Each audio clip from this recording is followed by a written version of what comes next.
Presented by the Beeline Entertainment, LLC. Enjoy the show. People, what's good? Yo, check it out. Welcome to the Beeline ENT, LLC. What we got for you? First off, we got the Beeline Web Show on Tuesday nights, 9 p.m. Eastern Time, talking a little of everything. Then we got Straight Through the Ropes, STR, baby, Wrestle Talk, where we talk all things pro wrestling. Next up, we got the Show Off Show, that's right, the Beeline ENT Entertainment. And then on Sunday nights, we going live on the line with that group panel discussion. Check us out. Follow us on Facebook, Instagram, TikTok, you name it. Head on over to YouTube and subscribe. Also, pick up some merch. The Beeline ENT LLC. Let's go.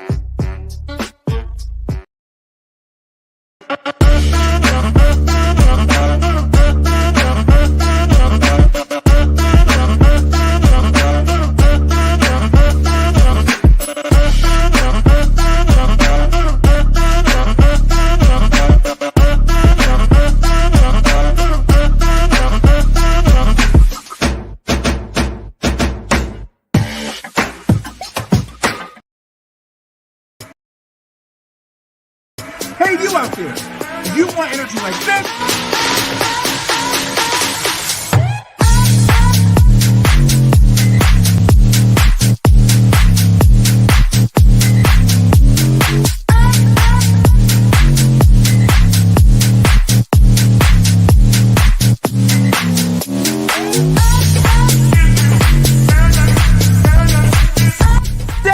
get the energy of me, Brian B.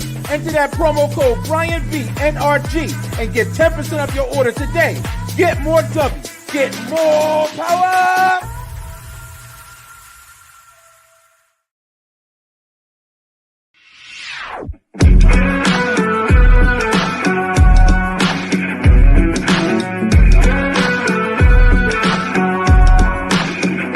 You can't tell me the deck is stacked. You can't whisper behind my back. You can't show me how the odds are up against me all day long. You can't stop me now. Can't stop me now. My feet have come too far for you. Yes, you are. Yes, you are. Yes, you are the only one. 'Cause there's something special about you.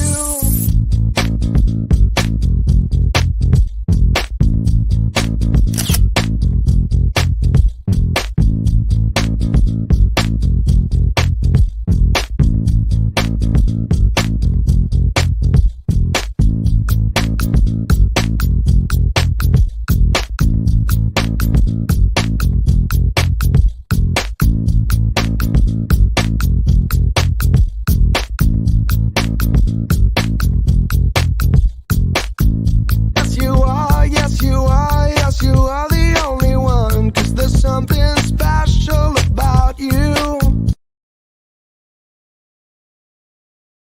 Here I am. Sorry about that. I wasn't on the screen. As soon as the promos got done, what am I thinking? Ring-a-ling-a-ling. Yo, what day is it, y'all? Is it Monday? No. Is it Tuesday? No. That means it's WTW. Wrestle Talk Wednesday. We back at it talking that wrestling. So if you watch wrestling, you watch those guys come down. Doom, da, doom, da. The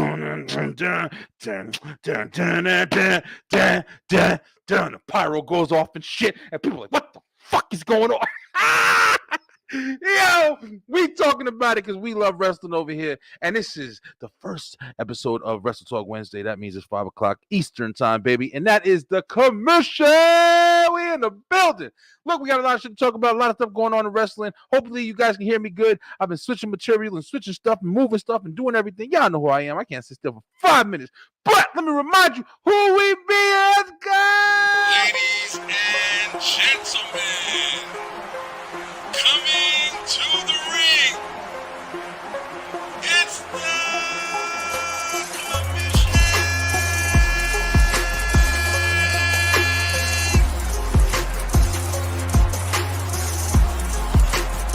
Warren Marvel, the American Prodigy.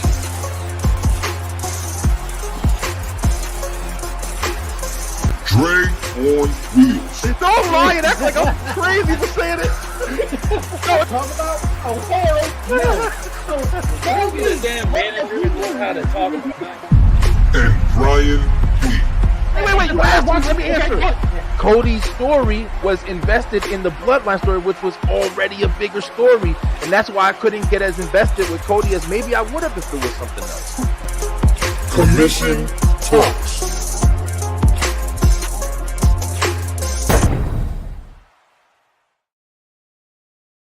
Let's go.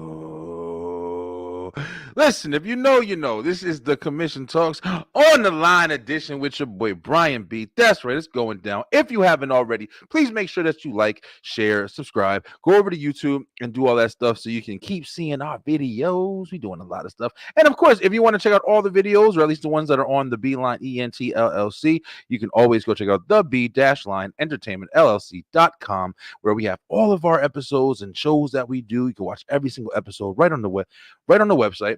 And as far as our services as well too, if you got any kind of editing services you need, you got a new podcast you're trying to put out, you need a logo, you need something done, yo, we doing that over here. That's what we specialize in. I feel good today. What the fuck is going on, bro? Where everybody at? It's too quiet in here. Let's get some people on the board. Let's start with this guy, the other part of commission, the one who made it. His name is the American Prodigy, Warren Marvel. I love it. What's up, bro? Yo, listen. Samantha Irvin, you ain't got shit on me, yo. I just killed that. And he gonna come in here on some regular shit, on some I'm in high school talking to the cafeteria crew. Listen, Hey, bro. That's funny. I seen Precinct interview with Ricochet, and I was just like, dang, bro. Just go at it. Hey, just have fun, I guess.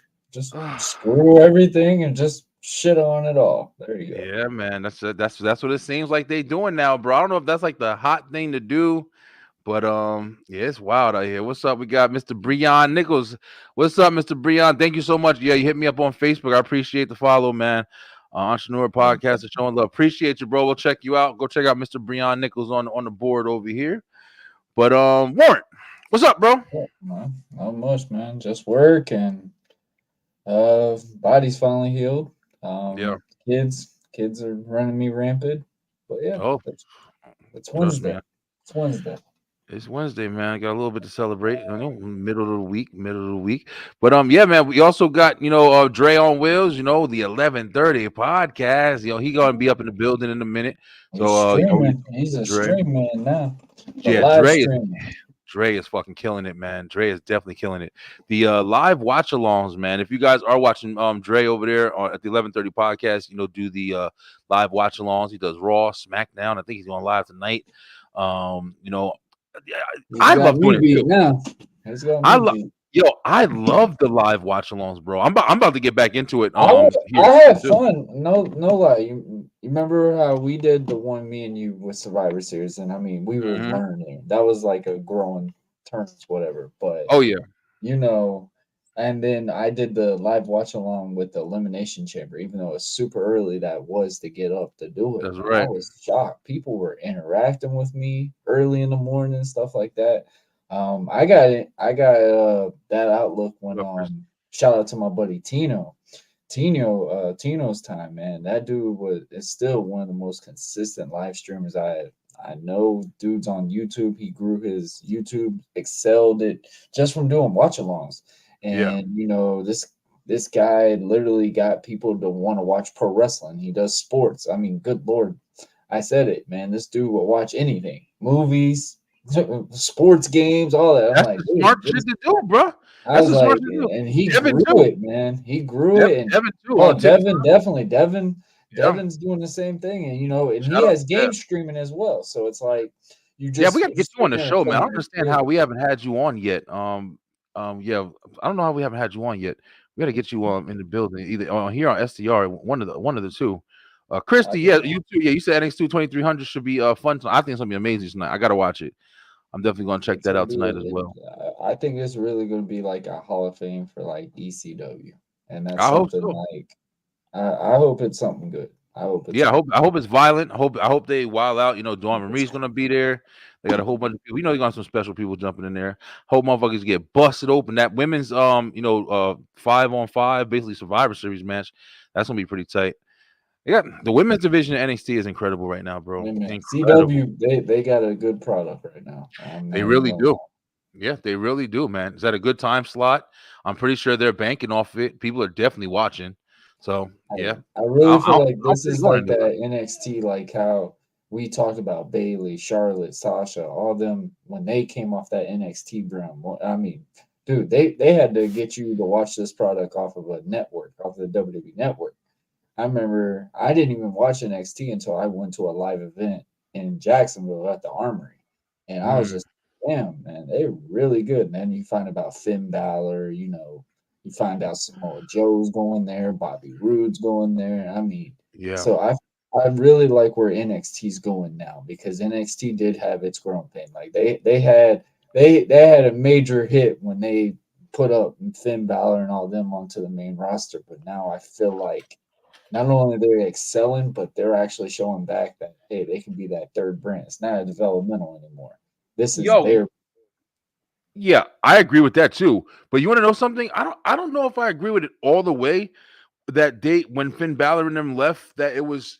I think they was still going strong, bro. Remember, NXT well, was a lot going of people are strong for shitting a on it when that minute, NXT bro.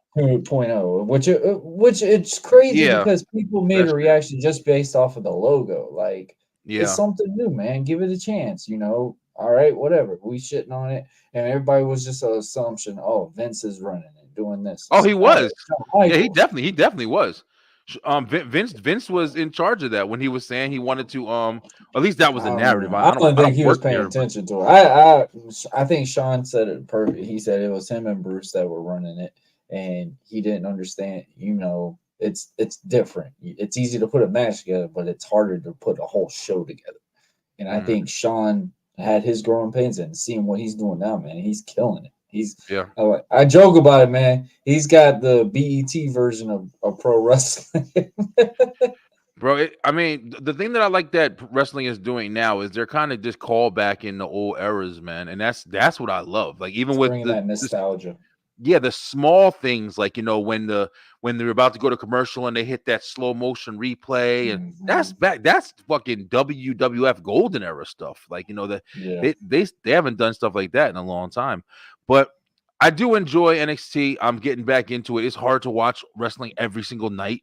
Bro, I got you shit to telling do. I me like other I'm stuff. barely I'm only usually available on weekends now. I mean, I'll Yeah. try to watch time to time. I mean, I've tried to force myself to watch AEW just so I can keep open mind, you know, both products, you know, more Yeah. than one.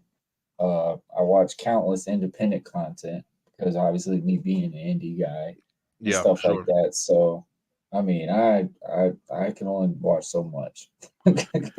Yo, speaking of AEW, I know we usually, we really been WWE heavy, a lot. Like you said, bro. I try my hardest. I host all these fucking shows. I don't have, I'm even not even available to watch AEW most of the time. I kind of just catch it on the tablet while I'm doing this.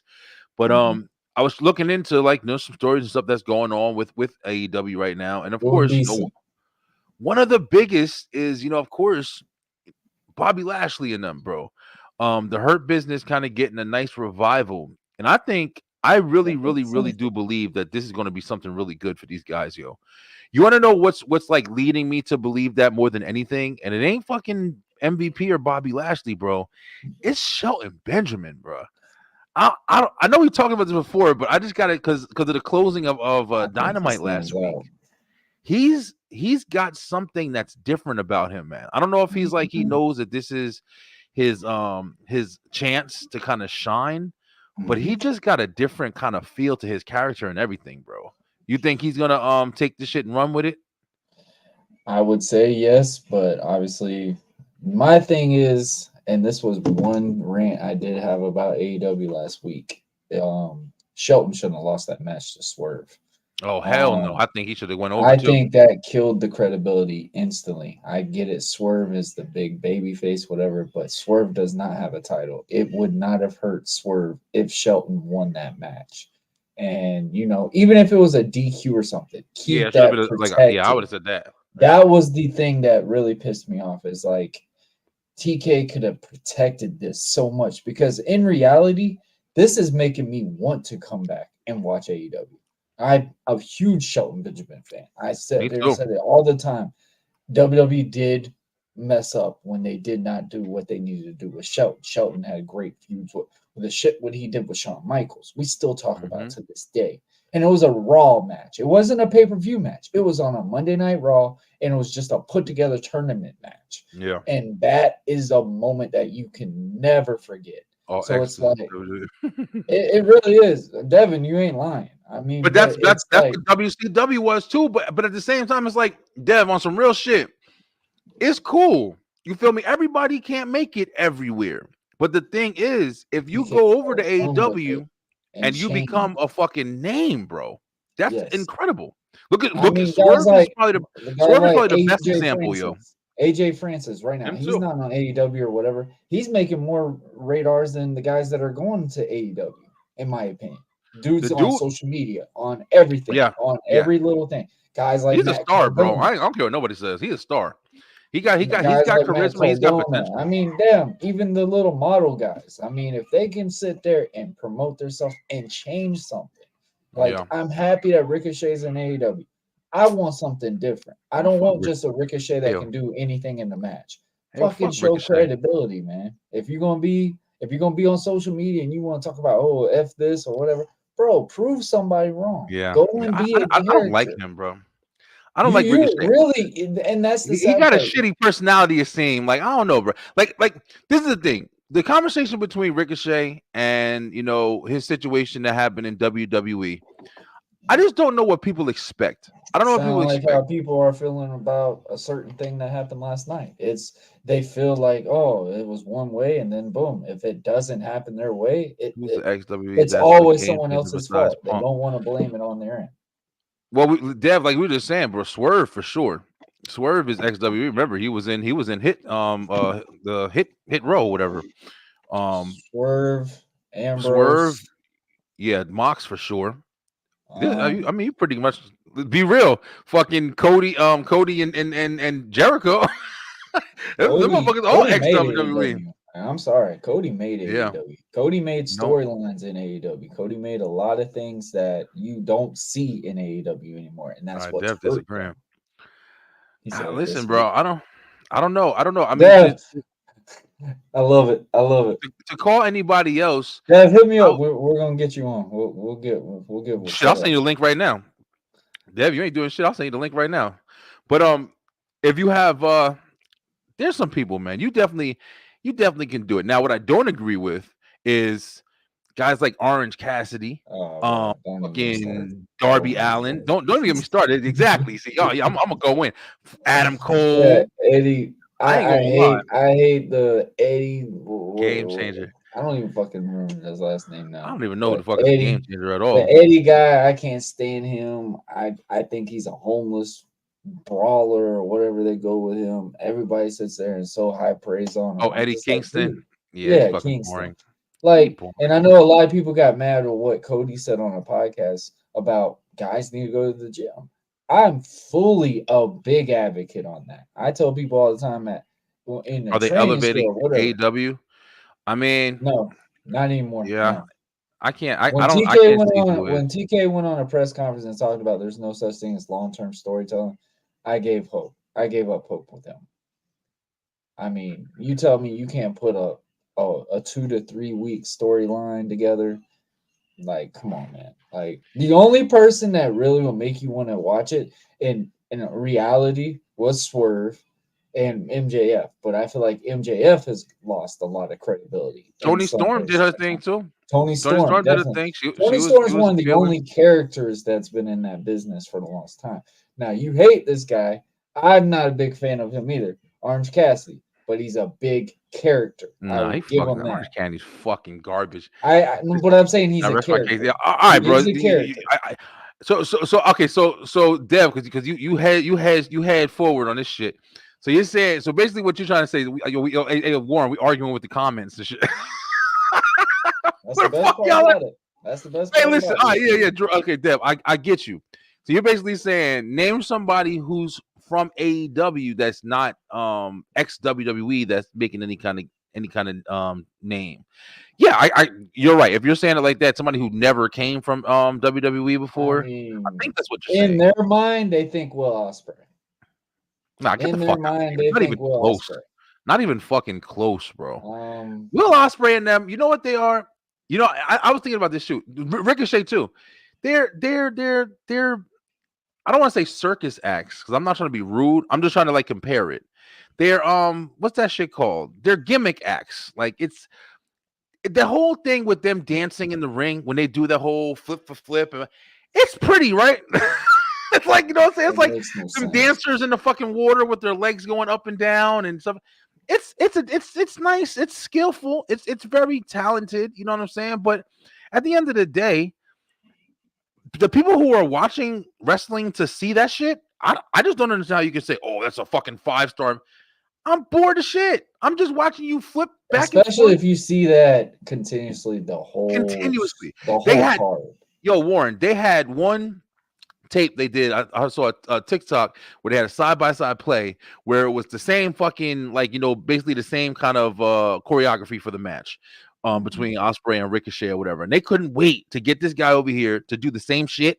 Oh, this is what we always loved. And Not even nah, do it on bro. a pay-per-view. That's the part that really irritates me. And I get it that, you know, Tony proves it time to time again. He's a fan. I mean, cool. You know, you got money, you're gonna be there. AEW is gonna be here for a while if we like it or not. They got the He's money. gonna be here. I'll say Hey, that. I don't dislike it. I'll say that. I did say, and Blackheart will back me on this. I did say AEW would run out of business in 5 years. I thought Shah Khan would be at that point. It's like, dude, you're just wasting my money. I mean, you're paying so much talent. He doesn't give the guys on WWE that come from WWE any ounce of chance to make a difference, because if they weren't a Bryan Danielson, if they weren't a John Moxley, if they weren't those guys, they're not getting a chance. Look at the guys like Cesaro, or what do we want to call him, Claudio. I think Cesaro did 10 times more than what the heck this Claudio Castagnoli guy is doing, other than him now being with this little Blackpool thing. And I'm curious about it. I mean, I'm interested to see what that takes, because one thing that struck me is when John Moxley, when he won the title, he just put it in the bag. Like, he didn't celebrate winning the title or nothing. Like, he just put it in the bag and said, "You made me do this." So now that made me go, that's different. I've never seen a reaction out of that. You win a title, the most prestige prize of a product, of a promotion, and you're just like, put it in the bag. All right, I'm gonna go on my day. Like, I think that went with his character though. I that's don't what I'm agree with saying, but it makes you, Yeah. and it's different. It makes it Yeah. stand out a little bit. It's not the typical, I cheat. Oh yeah, I'm the best in the world, whatever Yeah. type Yeah, scenario. the same Like, it was a kinda character. different attitude. So I mean, some things like that, it kind of gives you a compelling thing. But the thing is, and this is something that John Moxley lacked for a long time, when he tells you the story, you got to be able to understand when he's telling this story. Like, if I'm doing a match, and this is something that I witnessed at a show already, one of the guys was like, "Y'all didn't do half the stuff we did. Why'd the crowd react more to y'all's match than they did to ours? We told a story. When we did when we do a collar and elbow, I'm showcasing like we're putting our mights into pushing each other. We don't have to sit there and just go with emotions." And that's something that AEW does so much. New Japan does it all the time. It's like, bro, if you do, show me why you're going to throw that punch. Show me why you're going to throw that clothesline or something. I don't want to see you flip over somebody and do all these 90 different things. And it's like, dude, that was just the open. Like, I have people just be sitting there like, should I watch this or should I just look down because my head's going to hurt sitting there watching this guy just flip around like he's a damn marble or something? Like, it's like those things is what really hurts the product, and it can help you get watch increase. Like Steph just said on a recent podcast, man, you gotta have that. You have to have something that the audience can connect to, and that's something that a lot of people, they feel like if you're the best wrestler, you gotta do all the moves, you gotta do all that, bro. I'm gonna just spoil it for everyone. Everyone could do those moves. It's No, they just fucking can't. you gotta Don't make it. don't You even gotta say make all a that shit. statement on stuff. I could do No 10,000 ricochet shit and all moves. that. You ain't nobody doing all that shit. I can do It's the very, flip, I very can do all that skilled. stuff, Talent. but I can tell you, but I literally will have a story to tell with it. I'm gonna show you why I do those flips. If I'm in a match that makes sense, it makes sense. But I'm not gonna sit there and do all these things just so I can get a big pop out of what the group is like, and then that's it. You don't get You want the to pop know? for the character. You get the pop for the move. Like, what's This, the point? this of it? is. I think we've had this conversation, multiple times on commission at this point. Like, we have these conversations about like, what's drawing, what's appealing, what are people interested in when we're watching these matches? When they put motherfuckers is doing like a million flips or jumping over the ropes and diving, do everything every 5 minutes. Is all that necessary at all times? Is it interesting? Yeah. But if you're doing it repeatedly, then it's kind of just like a regular kind of thing. It takes away the You can interest play a from it. video game and do that. Yeah. But also, a thing I think we talk about a lot is, and I think this is an ongoing problem, just, I don't know if it's throughout, audience, spectators, as well as performers. I think we are kind of watching repetitiveness. Whether it is going from, Bobby Lashley being in WWE, Hurt Business got shut down too early, people didn't like it, so now he goes AEW and Hurt Business started back up. Maybe it'll be different this time, you know what I'm saying? But at the same time, it's still the same shit. You know what I mean? Like, it's the same shit. Same If the thing with, bloodline goes, Adam Cole group, his group Adam went Cole, to AEW, Bullet Club, and they Bullet called Club, I what? ain't going to lie with that shit. It's the same shit. You're watching the same shit over and over again. That's why, like, a lot of times, like, even when I be getting, like, when I do predictions and shit like that or whatever, I do try to look at things and try to call things on the hope that maybe they're going to try something different. Maybe they're going to try to give us something that's unexpected, Yeah, like make something you that's going to be want fucking to see crazy. this and be like, Exactly. what's going to change Exactly. my perspective in this? And that's something Yeah. that I challenge them every single time. I'm like, I really want to give them benefit. Like, Yeah. I mean, me being a pro wrestler, some of the stuff that I say now, I would have been really pissed off 4 or 5 years ago, because you do a lot. I mean, this shit ain't easy. You're doing these bumps, you're doing all these things. But it's like, why do you do all that to put your body through all this, and you're not getting the satisfaction in the matches? Like, it really kills your momentum to want to continue to do this. Like, yeah, the money's there and stuff like that, but bro, if you're doing these flips and stuff, make it those moments. That's one reason why MJF got over for so long, because MJF wasn't doing the high flying stuff. Well, he had a mouthpiece too. He had a mouth. He was a mouthpiece. And he showed you why he does the stuff he did. Yeah, and that's something that I wish so many people would follow. Is just make it make sense. Well, and don't do everything the same. Let's jump into this, because this is a topic that we actually talked about last week, but it's kind of, got a little light shined on it this week, because apparently he's talking about it too. And I've been fucking preaching this on both shows. But this guy right here, man, Montez Ford, yo, I think for a while now, few years at least, we've been having a discussion. We've been getting some teases here and there back in the day of maybe it might be a deflection between the Street Profits or whatever. And it just seemed like it never went anywhere. They kind of turned heel for a second with Bobby Lashley. Then that really didn't go anywhere. Then they added B-Fab. That didn't go anywhere. Then Bobby Lashley got kicked out of fucking WWE. And then they kind of just stayed around with B-Fab and nothing was ever explained. It was just them coming out, the same entrance, the same cups, with just B-Fab hanging out with them and shit. There's been no type of development with these guys. And in my opinion, one of the most fucking talented superstars that you have on the roster, man. So, now it's starting to come out and he's speaking on the shit. So did you hear about it? I don't even know where if it was a podcast it was or whatever. I got what he said and stuff, but just to kind of quote it real quick. Bianca said, this is what Bianca said. Damn, I thought I had what he said. I know Bianca said he's definitely ready to be a tag, to be a singles competitor. He loves being in the tag scene with Dawkins, but he feels guilty because he's trying to leave his brother. I'm sorry, yo. I'm sorry. And this is going to sound kind of like, heartless from me, but you have to be able to know when you have to go on your own fucking 2 feet, bro. Like, you have to be able to know you can't worry about everybody all the time, and you can't miss your opportunities, man. I definitely understand trying to be down for people and, trying to make sure that you're always that loyal, partner or whatever, but just imagine if Shawn Michaels was fucking super dedicated to Marty Jannetty and was like, I ain't never going to super kick this motherfucker. You know what I'm saying? Like, just imagine if that never happened. Idea. He came up with that idea, which is crazy. I bet he did, because he was like, man, I got more to show. And but now it looks like Montez is actually coming out and saying, like, hey, look, I'm tired of the how we're getting positioned in WWE, and it's just not comfortable, man. What do you think? You think WWE's going to hear his cries? Or you think they're going to be like, man, fuck it, we on a releasing spree. Let's let his ass go.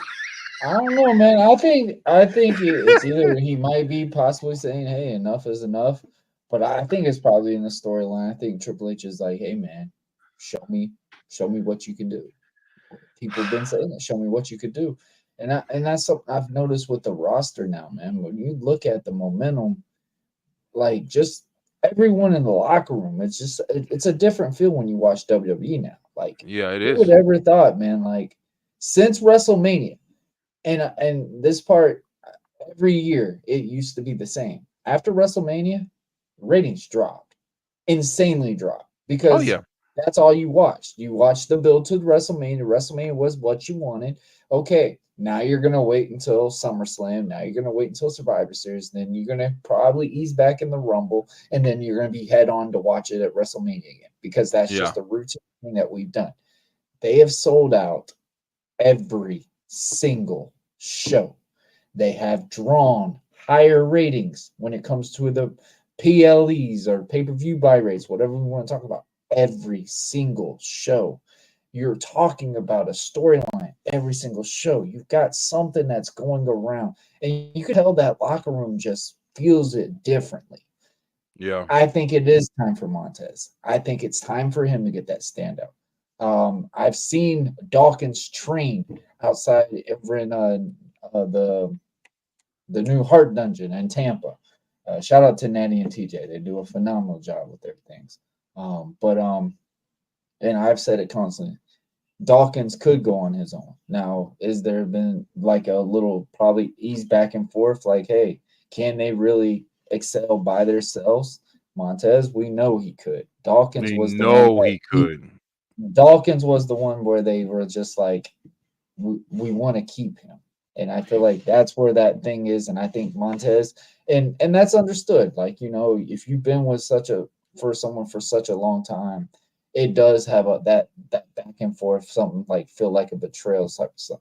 Because in reality, you just use the reference from Marty Jannetty and Shawn Michaels.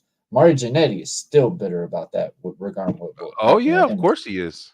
He didn't excel like Shawn Michaels did. Of course you're going to be bitter. And he believes that it was just swept under the rug and all that history. But Marty Jannetty's also fucking crazy too, though. He's also wild as shit. Drunk as shit. All the crazy stories from his ass. Yeah, Marty Jannetty is Dawkins, wild. I feel like, can definitely stand out and do something different. Montez, I think it is time to roll with it. I think it's time to start shaking the cage and seeing what he can do. We got a Bronson Reed. Bronson Reed stood out of, we all talk about him too. Let's read this real quick. This is what he said, word for word or whatever. So he said, for me to sit here and go like, how's it going? That's good. It's good. He said that'd be a lie. Ford said, that sense of frustration where anything you try to accomplish in life, where you may feel like it's either taking too long or it's been too long or nothing's happening. It is at the point where it's been almost 4 years since we've been tag team champions. Damn, I didn't even realize that, actually. Ford admitted to being aware of online commentary regarding the Street Profits' lack of opportunities. He said they're usually only mentioned in conversations when they're being roughed up by the bloodline. If you don't have anything to show your worth, you kind of feel like you have no worth. And that's where we're at now. He added, you're not in the conversations, not in the ads, not on the billboards. You kind of are just there. And for me, that bothers me. All right. So that's why I wanted to make sure I found that clip, because I know that once I read it, I was going to kind of have more to say. Now, Warren, listen, I know we've had multiple conversations about stuff like this before, but you're the wrestler. You feel me? You're the wrestler. I always feel like people toss a lot of fucking blame, bro. I feel like people toss a lot of blame. I feel like if you are lucky enough to be in a position, you're as a wrestler, you're lucky enough to be in a position, whatever promotion that you're with, a small promotion in your town, or you're with fucking the grand promotion, WWE. If you're lucky enough to be in that position and you're going to get on a board and say, I feel like we're just not being used. He didn't say, no, I'm just using his words. No, nobody come at me. He didn't say, man, I've been to multiple people, talking to people, trying this out, trying this. Everybody's denied me. Everybody's declined me. I can't get a word in edgewise. I've been screaming on the mountain and nobody's listening to me. He didn't say that. He just said, I'm waiting for an opportunity. In my opinion, that's kind of what that words summed up that I heard, kind of. We haven't been champion in 4 years. I'm waiting to see what happens with the Street Profits. Bro, a guy of Montez's fucking caliber, you're telling me you're sitting there waiting? Like, you tell me you haven't thought of something, you haven't fucking drew. Your wife is a designer, motherfucker. Like, you haven't put something together where you were like, listen, I got this idea for this guy. Triple H, I'm knocking on that motherfucker. While he's in the bathroom, I'm knocking on that door. Triple H, I got this idea. I'm telling you right now, I'm about to make you millions. You think Yeet is over? Let me show you what, bro. Come on. That's what I'm saying, yo. You have to have. Kurt Angle said that shit best, bro. You have to take fucking chances. You have to go for it. You're already there. If you're sitting there and you're worried about your tag team partner, you're worried about when they're going to use you and all, bruh, what the fuck? You know what I'm saying? If I'm wrong, come on this show and tell me I'm wrong, Montez, because I've been pushing for you ever since I fucking saw you, honestly. But I don't understand how they say this stuff so confidently, and we're all supposed to be like, yeah, WWE, what are you, like, let's all go cry to them, and WWE's be like, all right, we'll push the street. No, motherfucker, like, what do you got? You said it right. Like, I get it. You go, when you go through a job and stuff, you want to do your thing, get the paycheck and leave. Like, it's just that thing, when you get to that moment. But when you get there a long enough time, and you know your worth, and you know what you can bring, yes, it's time to ask for that promotion. It's time to go for that step. And I think it is time now for Montez. I think it's now time for him to, stand out, do those things that he's been wanting to do. We saw a little bit when he did the Elimination Chamber. We saw a little bit of that tease. And you saw when he fought Roman too. When he fought Roman, when he had his thing, Roman, like he did a lot of shit. Little bit of things. So I think it is now time. Now, do I say put a title on? No, let the go and just let it see where it rides. Play with the feud right now. Honestly, I say build it up where they get in a match and they just frustrated, or they could literally not even do a match. They'd not be booked on the card. Guess what? Here's a microphone. Go. There you go. Go. Yo, if you want my opinion, give him LA Knight. Let Montez Ford on some real shit. Let Montez Ford come on some shit where he's breaking away from Dawkins, but not in a obvious way. Where it's like he's just walking out by himself, and Dawkins come out like, "Hey man, what you doing? We got a match." And Montez like, "Hey LA, hey," just fucking around. He already goofy. He's like, hey LA, how you doing? And then all of a sudden one day he just comes out and he attacks LA, and LA got the belt, and he's like, "I want what you got." And then, bro, come on. You know another thing that I've been thinking too, Warren. I'm not trying to sound like I'm the greatest and shit like that or whatever, but I know I got some talent. I got some talent, yo. I can write stories, man. I've been writing since I was fucking 10 years old, man. I was writing books. I was writing everything. I feel like WWE, even though we talk a lot about AEW and long-term storytelling, I don't feel like WWE, even though they have great storylines that are branching out, I don't feel like they have great stories. Like, there's not a lot of, if you think about everything we talk about when we talk about WWE, we talk about bloodline shit for sure. That shit's written itself because they're family. It's kind of easy. But when you think about stories, bro, like what kind of stories are we really watching? We watching the Money in the Bank story. That's always gonna happen. We watching the New Day story, which is kind of the only one that's really interesting. Karrion Kross and them, they running around, but do they got a story? The biggest potential for story is the damn Wyatt Six. No story. Who the fuck is the writers right now, bro? What are they doing? Like they on a coffee break and shit, never coming back. I just don't feel like there's a lot of creativity really happening. Jey Uso is the hottest motherfucker you got on the fucking roster right now. There's no doubt about it. Nobody argue with me. I'm talking about over Roman, everybody. Jey Uso got in that ring when they were at Crown Jewel and made Roman look like an afterthought, my dude. Made Roman look like an afterthought. Roman and Jimmy came out first.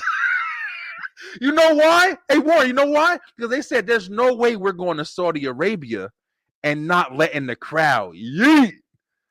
That's, Jey Uso is the hottest shit they got right now. I don't even know if Jey Uso fits back in the bloodline story anymore, bro. I don't know if he can go with the Usos. I think they did it way too early. And I think they did it way too late. He got too big. That too. He but got I think too big, bro. I think, and this is something that I've been noticing too, is like we got Jey, but what can Jimmy do? Like that's something I've been wanting. Jimmy to see. got like, big when shoes Jimmy to came fill. back, I think they should have all went on their own way and do something with this. I get it. Survivor Series is coming up. This has been the big thing. Bloodline Civil War. You had to get these guys back. Sami Zayn playing in the mix. What's going to happen with that? Where are they going to roll with that? But the thing about Jey has came so organically. And I said it, man. and I said it on your show when we first met. On COVID time, I said, I never thought I could say this, but Jey Uso could be a heavyweight champ. For real. Jey Uso could be a main event talent. And it's not just a moniker or whatever. He literally could be a main event talent. For real. He is. Not even could be at this point. He is the biggest name on the roster. I would go Gunther Jey Uso. I would go LA Knight Jey Uso. I would go. There's not at this point with Jey, there's not a position I can't see him filling. I look at Jey like I look at Seth Rollins. Seth Rollins can go and do anything. Jey Uso, I think the bloodline story has, this is going to sound fucking crazy, yo, but think about it. I think the bloodline story has almost now been outshined by Jey Uso's success, bro. Jey Uso coming back in, he doesn't fit in it anymore. He's bigger than that shit now. It sucks in a way because I've been waiting for the bloodline to rely on the bloodline storyline just to keep easing through now. Especially being a babyface. Especially being a babyface. He can't run like he did before. Yeah, he can't run like he did before, like when he was just dominant. He's a babyface now. I will say this though. They're doing great storytelling. Roman's reaction when he lost at Crown Jewel was the same reaction that we got with Cody when he lost at WrestleMania 39. Yeah, sitting there and watching him in the background. Which was good storytelling because Roman's now going at the point, it's like, bro, what do I gotta do? Like, what am I missing? Like, I usually own this stuff. This is my territory. This is my stuff. Yeah. And I feel like we're getting a vulnerability out of Roman. Jey, like you just said, doesn't need to be there, but he does kind of need to be there at the same time. So who knows what's going to happen with it? I'm excited about the bloodline, thing. Yeah, me too. I think for sure. I'm more interested in seeing what they're doing with Sami because this has been a big audible. And obviously, I knew Sami was coming back. See, this was my. I This knew was Sam my was only coming rant, back. and I said this on the After Dark with me, Blackheart, and Uncle Fats. I said this. The only thing I was mad about that match, they could have protected Roman a little bit on that. Sammy Yeah. been the reason how Solo won, because Solo winning with the 2 spikes, He which won they over. botched the pin off and all that. That kind of just killed Roman's credibility quick.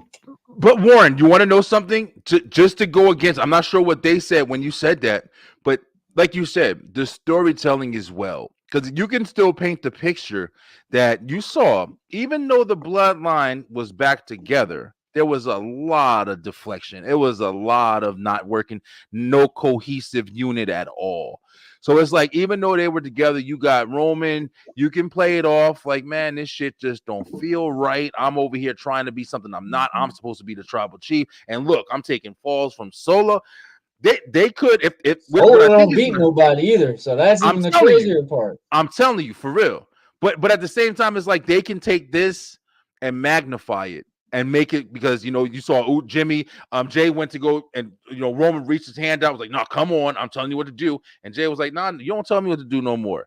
So they were still that weird dynamic. They can take that shit now and say, yo, we got, what I think is gonna flip it for real, which is gonna be crazy. I think Jimmy's gonna be the one that's gonna bring it back together. Because remember, how they're playing it is kind of the reversal role now. Jimmy is the one who's like, I don't want Jammy and shit. I think Jimmy's going, listen, we ain't doing nothing. Y'all need to chill. I think Jimmy got that breakdown moment. Y'all need to chill. We ain't getting nothing done. They kicking our ass Sammy every or week. me type scenario. I think so. Yeah, I think it's gonna be. I think it's not. No, I don't think it's gonna be Sammy or me. I think he's gonna bring everybody together, and that's gonna build Jimmy's star power up, because then everybody gonna start riding behind Jimmy, because Jimmy needs it. Jay don't need it. Even Sammy don't need it. Sammy's gonna get whatever needs something. He does need something.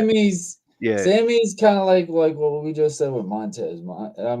Sammy's had his moments. He's had his chances. Sammy might be almost done too, bro. Sammy's one of those guys that, like, in a way, he was Seth Rollins, but he was not as built up as Seth Rollins. He could go in there with anybody. He could make you believe in the match. If he's in the match, that's true. You could actually go, maybe he's going to win this, because he was the best underdog when it came to those stories.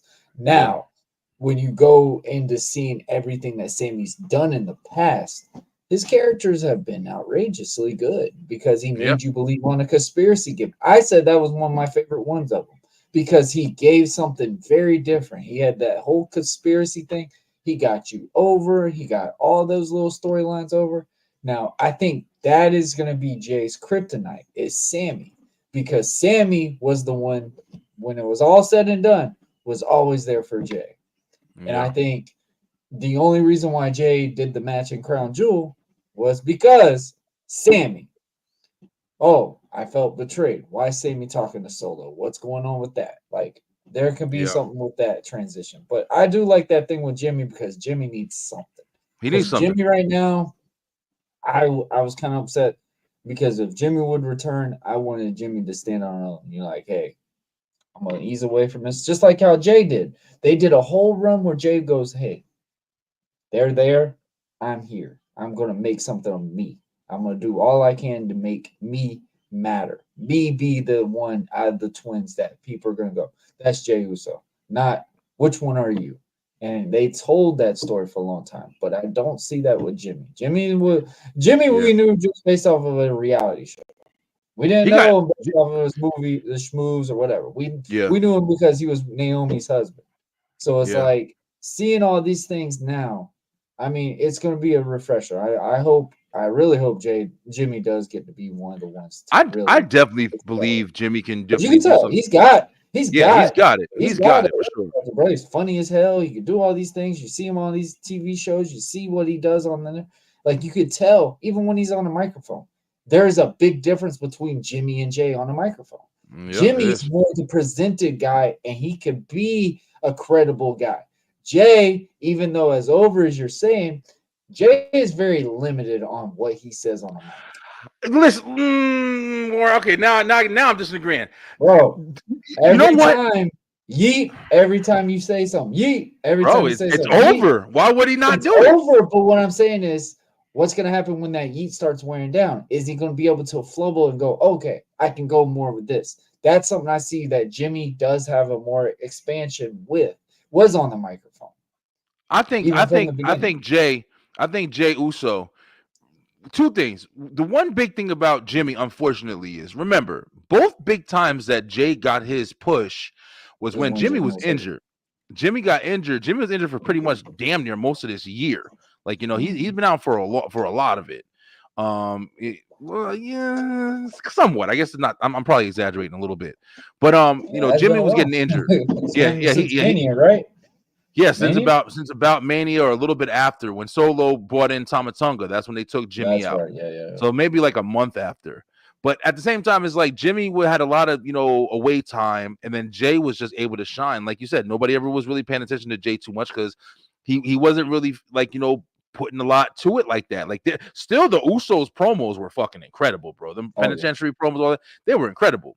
But at the same time, Jay showed you that his delivery, Jay Uso is like a fucking Academy Award winner, bro. Like he's a beast on the mic. Like, showing emotion, pure fucking emotion too. Even with the, one of my favorite promos was when Braun Breaker was in the back. And Braun was like, hey, you want to talk to me? Your family never beat mine, blah, blah, blah. You better watch what you're doing. And, blah, blah. And Braun Breaker was just going off at him and shit. And Jay took off the glasses and said, thanks for the info, rookie. He said like 7 words to him, but cooked his ass. Like, I was like, yo, Jay is the fucking man, bro. When you could do shit like that, yo, Jay's shit is raw emotion, bro. That's what was getting so over with the shit with him and Sammy. One of the things that I'm starting to notice about Jimmy, if you really pay attention, Jimmy is kind of like, his character works with like the goofball shit. Like, he's kind of goofy, but it's hard for him to keep like that seriousness. Because even when like him and Roman, like you see the smirk, he got that Miz shit. Miz do that shit too. Like where he got a lot better at it. But Miz in the past, he used to be like, he say something, but it would be like he was acting too much. Like it wouldn't be genuine. You could tell he was putting on a front. Yeah, exactly. But Miz, like, now Miz is Miz is Iron Mike Tyson on the damn microphone now. But Jimmy got that same shit. Like I feel like Jimmy in his next transitions, bro, as long as they got left, because remember, these are another guys that we talking about been around 14, 15 years just in WWE. Like, these guys don't got forever, bro. Like, the Hardy Boys I don't know how the fuck they doing it, but most of these guys don't got forever, yo. But it's definitely gonna be interesting. Let's jump into I forgot we got other topics and shit. That was a good ass topic though. Well, I know you wanted to talk about the shit that I sat there and said. I didn't want to go all the way into it. Let's get your rant in. Come on, let's get it. Let's all right. Let's talk about it real quick. I see a vein on the head already popping off because I already know which one we're about to use. I don't even know if I got the picture or whatever set up yet. But of course, guys, like we've watched Crown Jewel and stuff like that, and Crown Jewel, in my opinion, was ass. The best thing about Crown Jewel, honestly, to me, was that women's tag team match. Can we throw up some love for the women's tag team division, bro? Shit on Jade and them. They did a phenomenal job in that for match. real. All those ladies did their thing. They did. And Jade worked. Jade put in some She's getting better. She's getting better. She did the timing, and that's something that I tell people all the time, man. Just give the girl some time. Like, it's not when you get in a ring, it's more said than done. And I tell people all the time, man, when you do the moves, you go through the fluence. Like, she's going through a bigger platform than any of us are going through. Like, you're going through millions, thousands, and even though there's thousands of people in a venue, you got millions watching on TV instantly, and the camera's so zoomed in, so it's kind of hard for you to just go, okay, collar elbow, do this, come behind, whatever. You gotta show why you're doing this stuff. You gotta make it look real. You gotta make it look that thing. And I mean, Jay had her hard times, but seeing what they're doing with her, and you could tell, man, she's putting in the work now. She's doing well. She got a lot in that match, and I was shocked. Yeah. But they have Chelsea like, you know, is my MVP. Chelsea. yo, listen, bro. That was If I that's wanted the to. next one that's going to chase something. Chelsea Green. I don't know Period. where Dre is because I wanted to ask both of you guys. That was one of my things I wanted to do on here. Like, you know, out of the women's tag teams that we have right now, like, you know, I'm glad they have the ability to have something to do with them because, you know, you're hearing these rumbles of when Netflix, you know, we're on kind of a waiting period too because, you know, the Netflix deal is going to be Oh big. yeah. You know, When they're that holding back Netflix a lot thing of is, stuff. we're gonna see everything in a full throttle. Yeah, we we're going to see see a bunch of shit. But, you know, I kind of think I'm trying to figure out. We just saw Io Sky just won the #1 contendership, which I personally feel like I love Io and I think that she's extremely talented. But I feel like that we need to see something new, like we were talking about earlier. Like I feel like we should be seeing maybe a live Valkyrie. I think we should be seeing some of these other people, and I would love to see Chelsea Green not only go for something but get something. I would love to see a program between her and Tiffany, bro. Like just some annoying bickering shit, and then they just like go at it. I would love that shit. I'm watching two high school girls fight over a boyfriend Bro, type scenario. tell me that shit wouldn't be It'd be entertaining as lit. hell, yo. Like, why? I don't understand. That's what I'm saying. Like, I don't understand why WWE ain't making this shit happen. Like, we seeing the whole Nia Jax thing, and I mean, I guess that'll pay Well, off. you know what they're doing with the Nia Jax storyline. I mean, Nia's now playing the role that what she did when she was feuding with Alexa, when she was the babyface. If you remember when the Enzo Amore thing, like, and it works. I mean, dude, Nia's been killing it this year. Nia's a beast. I will Yeah, say no doubt. this: that girl has been dominating, doing what she's doing, and even Liv is a beast, bro. Yeah, I I love Liv, man. really, you know, there was two girls, and I think me and you had this conversation on your show back then, man. When they were doing that tag team with Liv and Rhea, I said they have nothing for them. They're going to be getting released in a year, tops. They won't be back or whatever. These two been the main event thing since WrestleMania. These two have been talked about since Liv won the title, since Dom doing all these beneficial things, and now Raquel's thrown in the mix. Like it gives a and it's elevating Raquel too. It's elevating Raquel. Not only That's is what's it elevating Raquel, but now it's giving you a more elevation to know, oh, this is the story that Liv has got right now. Like, she don't need Dom, but Dom is a big piece to anything. And he killing it. Yeah. Yeah. And we were talking about, oh, he needed to be in NXT like 3 years ago. Yeah, it's like we were we're dead giving wrong. these things, and these guys are like we just said about Montez. Here's a microphone. Go. Have fun. Show me that you want to change something. Bronson Reed. Another one, yes. Bronson is took a beast, bro. They didn't give him an opportunity. I took love it. that shit. Yeah. So I mean, it's and that's something I'm starting to see with WWE is now, man. They're giving open opportunity, and this is something that I tell people all the time, man. Even if you have a minute, make it matter. Make that shit work. That Bronson Reed thing, I guarantee you, was more overdone than what they were going. That they thought. Oh yeah. You heard Seth Rollins got on and talked to me. He said he was only supposed to take like 2 tsunamis.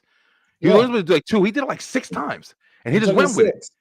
6 fucking times. He said he was only expecting 2. He said he was really fucked up after it. He wasn't expecting it. But it was the right call. It was the right call. It shit made Bronson. That shit, I remember watching it to this day. I remember, yo, he's going again. Yeah, I was rooting for fucking Bronson. And I love Seth. So it's just like, anyway, let's give me something different. And he's young, which is crazy. I didn't know how young Bronson Reed really is. What? How you say how young he is? I was shocked. I thought this dude was like in his 40s. Like he's like 35, 36, I think. I close to it. I mean, that's damn. I thought you were gonna say he's like 27. I mean, wrestling fucking 10 years, nigga. Like, that's like a young age in a way. That's your wrestling dude, years that everybody likes to say. Wrestle years in your 30s.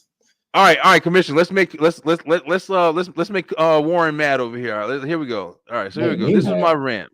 Here was my rant. Everybody ready? Let's do it.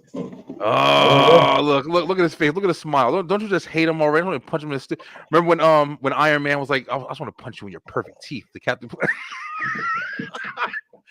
I hate him. I'm fucking starting to hate him, bro. I don't know what it You're is. starting to hate him. You're Listen. starting. Okay. Where I know it's hard to believe, bro. I'm telling you, yo. Hard to I believe. I I've have known this. You just not a Cody fan. We know. I have liked Cody, right? Like when he came to WWE and he came back from what's it called, I was like, yo, Cody killed in the indie scene. I knew his character. I knew even when he was in WWE the first time. I liked the whole Rose Scholar shit. I liked he had a lot of character. I like the Stardust shit. Don't even get me wrong. I like Stardust. When Goldust and Stardust were together, I feel Goldust showed out when it was Goldust and Stardust more than ever, in my opinion, in any time that he was They wrestling. pushed him. Yeah. So I was always a fan of what they did. But at the same time, it's just when he came back, and he came back, he had all the pyro, he had his music. He basically told Vince McMahon, you can kiss my ass, I'm having everything or I ain't coming. And Vince was like, yep, go ahead, whatever. Here, take it, Cody, take it. And that's what happened. He came back, he won 2 fucking Royal Rumbles, he got injured, he fought with the injury. No, man, they only promised him a WrestleMania was set. So really? it was just like that's bullshit. like where I'm telling you, hey, here's a microphone, take it. And this is something that I will say about Cody, man. Cody said it with Triple H, rattled the cage. He did something the unthinkable. And I tell people all the time, man, Independent would not have the spotlight it has now if it weren't for Cody Rhodes. Yeah. And Oh, no, period. there's I no say doubt about that. 100%. Yeah. Kurt I said Angle that. was in the Indies, and you wouldn't even know Kurt Angle was in the Indies. Cody's first match in the independent circuit was Kurt Angle in a baseball field over at Chicago. I never knew stuff that. like that. Yeah, So I never knew that one. you seeing something like that and what he has done with it. And I said all the time, man, when I did the show with him in front of 10 people in a barn, this man was so humble and goes, hey, man, I came here to learn wrestling. We thought he was not going to do anything. Like, hey, I'm get here, get my paycheck, and I'm gone. Like, he did everything like you just see him wrestle now. Like, that gives you an utmost respect. So when he goes into WWE and he's done what he's done, he deserves everything he's getting because this dude is literally everything that he's got. He's traveling, promoting, he's doing all this stuff. He lives on a damn bus. He's good, bro. He's good. He's good. Of course he's good, Warren. Of course he's good, bro. And I don't think anybody's ever saying that Cody's not good. But just like I know, whenever you got that person, Roman Reigns, getting thrown in your face, down your fucking throat, continuously, John Cena. Come on, we've seen this recipe, bro. You at least gotta admit. They're starting to overdo it, bro. It's boring as shit. It might be boring to you, but it's not boring to everybody else. It's boring, bro. I'm not the only voice. I'm not the voice of the voiceless. The TikTok, the Twitter, guys like that. Yeah, but here's my thing. Tired of this shit. And then this is something that I always say. Social media can say what they want, but if the TV is telling me different, then something else is working. And I think that's what Triple H is seeing. Yeah. He's seeing the Twitter. He's seeing all these little whiny things, whatever. But when I'm on that show, my music hits, whoa happens, and people are reacting in his matches, doing the things that they're doing. His promos still captivating. Fans are feeling that. He's doing the extra. He's doing what the job is take. So, yes, I agree. Yes, he is getting the John Cena rub, but it's finally able to be accepted in wrestling again. For a long time, there was no really such thing as quote-unquote babyface, the organic babyface anymore. And it's still over. Like he said it before, man, and he's not lying. Back then, wrestling, you were considered a jobber if you wore long tights. You would never be a main eventer with long tights. That was a jobber gear. If you didn't have the trunks or if you weren't showing your legs, your if muscles you didn't and have shit, that look, you were not a main eventer. So seeing the changes that wrestling has became, like we got Cody, we got Seth, we got all these guys rocking long tights in main event pictures, winning titles, stuff like that. So for them to get that babyface turn and get it to as long as it's been so far, it is what it is. I mean, I think he's been doing good. I think the fact that it's giving a different outlook, and it is tough. And that's one thing nobody's understanding is it was hard to come off of what Roman did. Roman was a heel. That's why it worked, is because he was a heel. Now you're getting the babyface run, and it's like, oh, all it is just matches, whatever. in a way, Cody has benefited the guys that he's wrestled. Kevin Owens is now getting the biggest heel run that he's going to probably have in a long time. And Kevin is a fucking beast too. I mean, that's what I'm saying. Like, you're getting an elevated Kevin Owens. You're going to get a newer version of Randy Orton pretty soon. We're going to get that old sadistic Randy. Yeah, I'm about to say I don't know if we're gonna get new Randy anymore, bro. I think that's the other thing about these guys. Like the feud. I mean, I guess it's going to be interesting when it gets there. I like the Kevin Owens turn. I mean, I like what they're doing. It's a little different. The Gunther match at Crown Jewel was phenomenal. I love the finish. But Gunther fucking lost, man. And then this shit right here. This pissed me off right here. I was like, I just don't like it, bro. Gunther is a heel. He's one of the greatest heels that we've had. Same way you just said, like, you have the baby, which you are right about. I'm not going to dispute that. Cody is definitely a baby face. He's definitely a baby face. But at the same time, it's just like Gunther is a fucking heel, but he's not the regular heel. He's not the backstabbing and conniving. He's not a heel. He's not a baby face. He's just world-class motherfucking fight champion. In a way, it did not hurt Gunther in that match. The way that Cody won, it escaped it. No. I mean, he escaped it. Like, it was 1, 2, 3. And if Gunther goes back in a promo, and I know they're going to continue this eventually now down the road, because he's going to look at it and go, hey, you slightly escaped from me. You didn't pin me based off of doing the crossroads and doing what you do to everyone else. I was better than you that night, or something like that. That could rub Cody the wrong way, do all that stuff. I thought the match was good because you finally got a finish like that made sense. Like, for him to get that, you didn't hurt either credibility. You showed, hey, Cody literally was the underdog in that match. Gunther beat the car out of him. He does everybody, bro. But let me ask you a question, Warren, on some real shit. Honestly, yo, Cody losing the title, it's got to happen eventually. He can't have no Roman Reigns reign. I mean, you can forget about it. Motherfuckers gonna boo his ass off the fucking planet. What do they want to do? How do you see it? Like, who do you honestly see? Like put something together. Like, who do you honestly see taking the title from Cody? Lil Warren's here. Say hi. I want to play Xbox. Play Xbox. Turn on. The person that could take it. Have we seen him yet, or we haven't seen him yet? There's rumors saying he could do something with John Cena. There's rumors saying he could do something with The Rock. I saw that. I mean, I'd be interested if Rock and Cody go against each other. Even though I feel like Cody probably might pull it off, Rock is probably gonna be like, "Hey, you owe me one." And that'd be fucking crazy. That could be the one that I'm pretty sure might happen.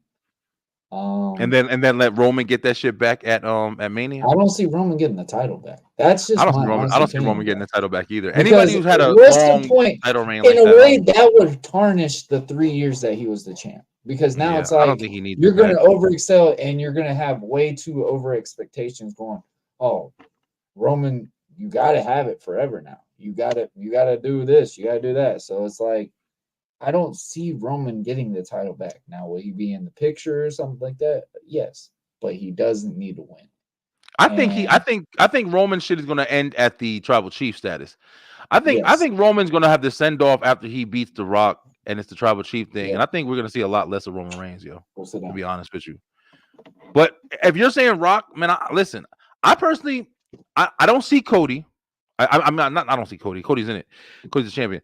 I don't see Randy Orton. I don't see Randy. I think Randy's, he's one of the ones. No hate against him. I think Randy should be going after Cena. That should be the match at Mania for Randy. There's no doubt about it. Which everybody's thinking that Cody and Randy are going to be the Cena are going to be the WrestleMania match. I think it's going to be Cena and Randy. I think it's going to be Cena. It's the smartest one.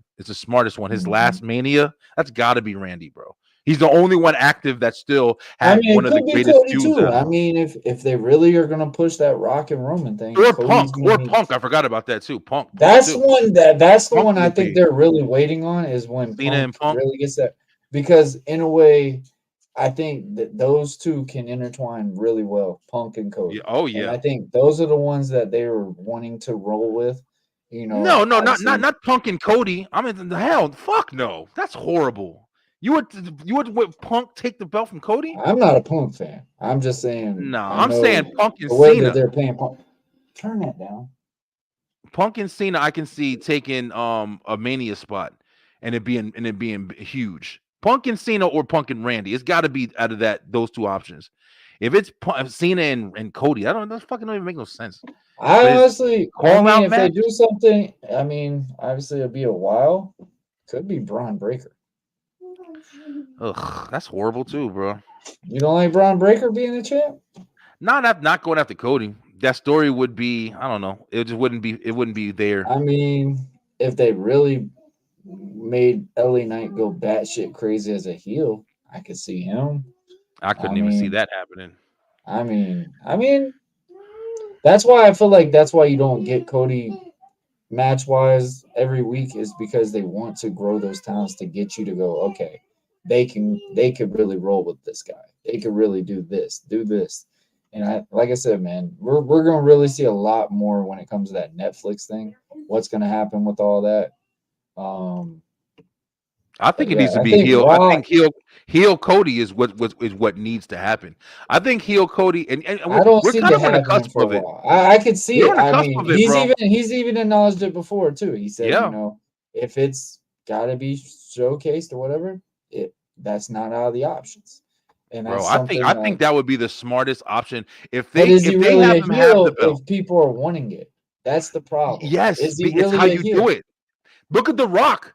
Did anybody want Well, he The was Rock to be technically able a to baby face, even as the heel. But like you said, if Cody's a natural baby face and he just starts doing some heel shit, you don't think he gonna get heat? Nah. With the woe You'll get a shit, reaction. all he has to do is come out to the and have them cut the music. Y'all ain't saying that. Whoa, you don't deserve that. Whoa, Cody could be the greatest Cody heel. will- He could be man, the greatest and heel. He could Taker's be the even said greatest it heel. too. If Yeah. we think Cody is as good as a babyface, he's gonna shock you when he does get to be that heel. I But never for will right be shocked. now, I've been saying that shit It's forever. not gonna happen. It's He's not basically gonna a happen. heel now, but Cody's selling way too much shit when it comes to a babyface moniker right now. I don't know, bro. So I They really can would love to see a John Cena and Cody Rhodes match. It'd be a good passing the torch type scenario. They do that crown jewel. What's the Do next that one they crown got going? jewel. Australia or some shit. Let them. They go on all these different places too before Mania. They got all these Which is different good. Germany. Yeah, it's good. But they're gonna have spectacles. They're gonna have big matches and shit. They ain't gonna just have some throwaway DQ shit. They're gonna have big matches at these events. But all right, guys. Damn, we've been talking for a little while, man. But yeah, What was that other match in Crown Jewel? I'm trying to remember. There was another one. yeah. Crown Jewel had I would say this. I did love the fact that Kevin wore a Cowboy Bob Orton shirt to fight Randy. I was just like, Damn, I didn't even pay attention to the that. They simple didn't even things, fight bro. really. The simple things. It was good. Yeah, I don't know. Even the Seth Rollins and Bronson Reed, I thought I was gonna be more into that than I was, and I just wasn't feeling it. I just don't like Crown Jewel, man. Why'd you change the channel? Yeah, we about to rock out. It's all right. It's all good. But hey, guys, thank you so much for rocking with us on Commission. We thought our boy Dre was gonna be coming in, but I guess Dre might have something to do today. We'll pretty sure he'll be back next week.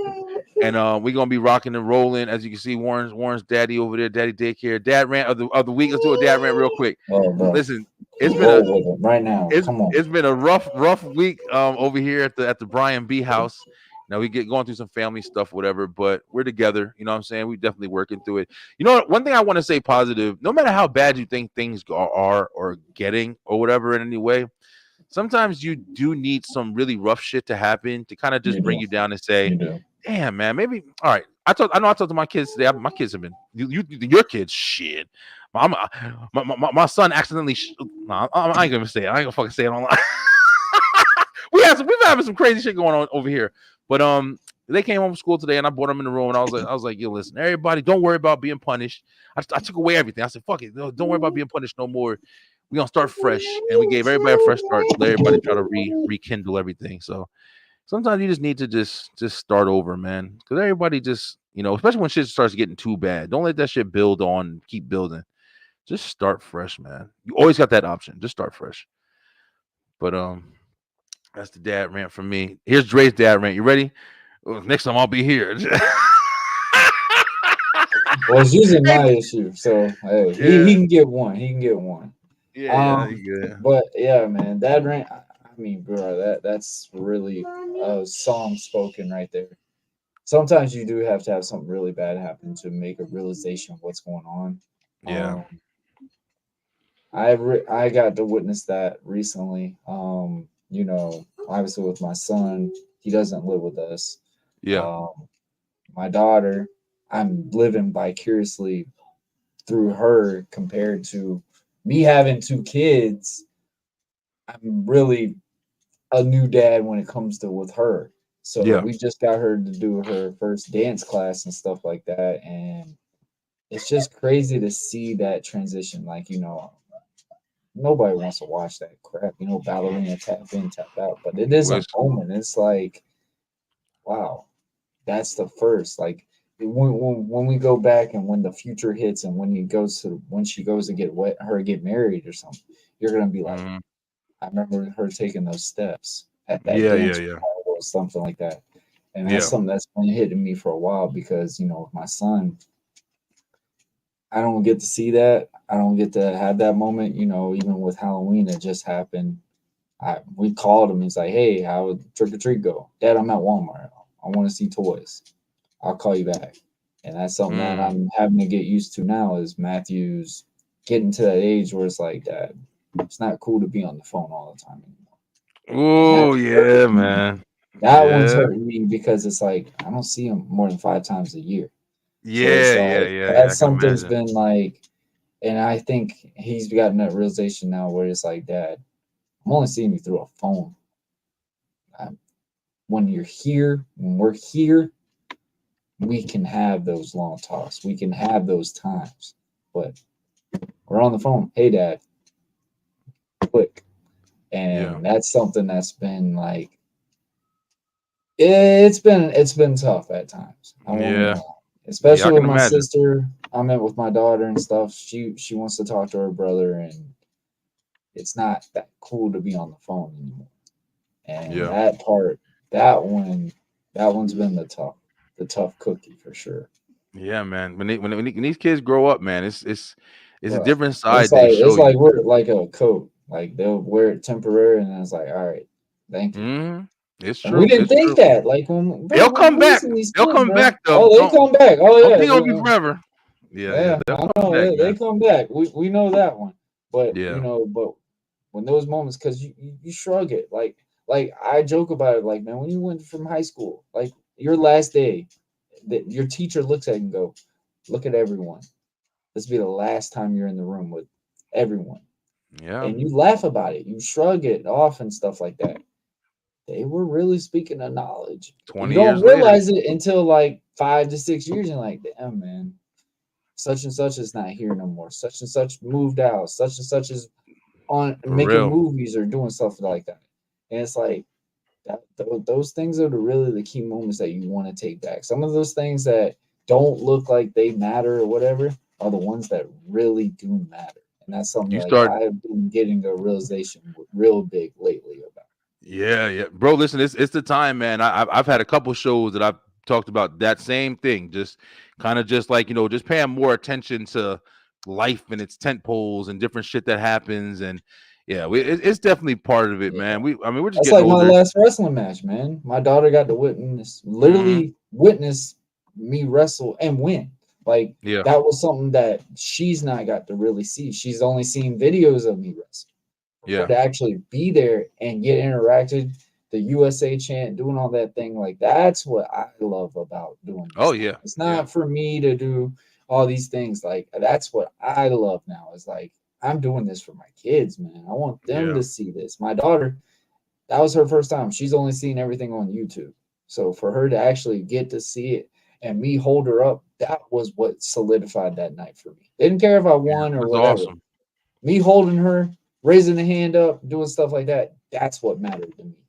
Yeah. Yeah, that's awesome, man. Definitely glad you got that experience. But listen, Beeline, this has definitely been another episode of Commission Talks. We will be back next week. We're gonna be watching ECW NXT tonight, whatever the fuck you want to call it. ECW NXT, that's what I'm gonna call it. All 6 letters. NXT, EC, Take 'em all. NXT, EC, NX, Hardcore, TW, whatever. Hardcore TD. Oh, Lord. But yo, we That's a love you tough guys. one. Definitely make sure that you check us out on definitely go make sure you check out Buzzing with Marlo podcast. Check out Warren Marlo, what he's doing. Go ahead, Warren, close it out, bro.